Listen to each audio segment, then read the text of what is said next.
Her şey için sağ Bak olasınız. söz verdin. Gelip beni de alacaksın. Tamam mı Azat amca? Dedim ya, seni gelip alacağım. Bekle. Bekle beni hani. Söz mü?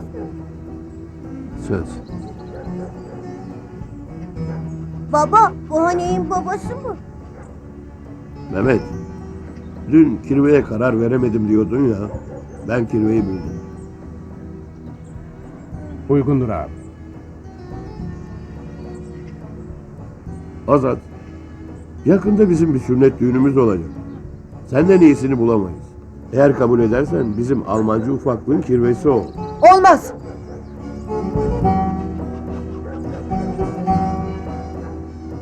Niye olmaz kızım? Olmaz işte baba. Başka adam yok mu? Gitsek iyi olur Azat. Bunu sonra konuşsak. Tamam. Hadi eyvallah. Güle güle Azat. Güle güle. Güle güle. Uğurlar ola. Güle güle. Eyvallah. Güle güle. Eyvallah. Güle güle. Hoşça kal. Güle güle. Neden Allah'ım? Azat'tan başka kimse yok mu?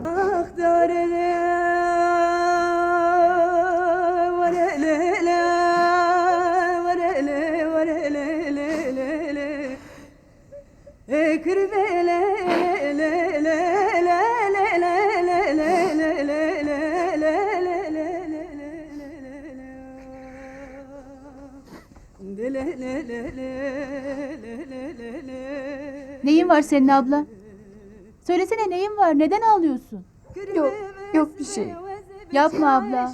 Sen durup dururken ağlamazsın böyle. Hatta hiç ağlamazsın sen. Azat. Ne olmuş Azat abiye?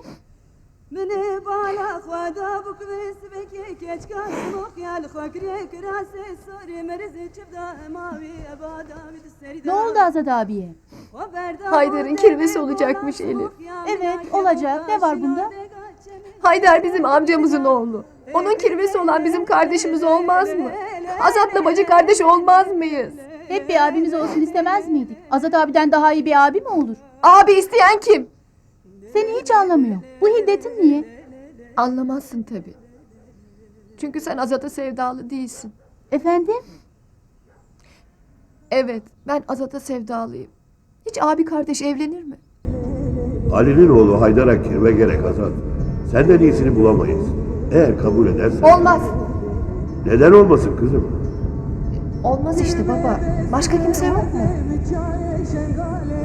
Ben bu kıza ne ettim ki beni layık görmedi kirveliğe? Ne düşündün Azat ağa? Suskunlaştın.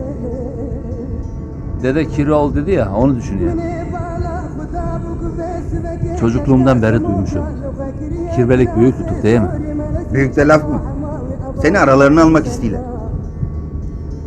Nasıl yani? Yani kirveliği kabul edersen aileden biri oluyorsun. Hem Ali'nin hem de Cebrail'in çocukları bacın kardeşin oluyorsun. Bacım mı? He ya.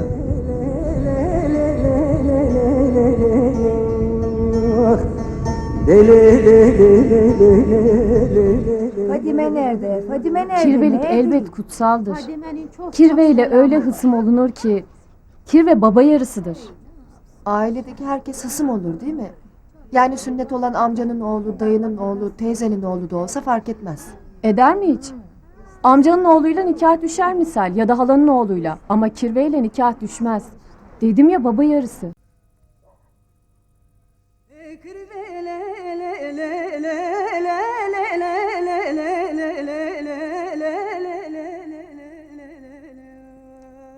Yani kirveliği kabul edersen aileden biri oluyorsun. Hem Ali'nin, Mehmet'in hem de Cebrail dedenin çocukları bacın kardeşin oluyorsun. Bacı.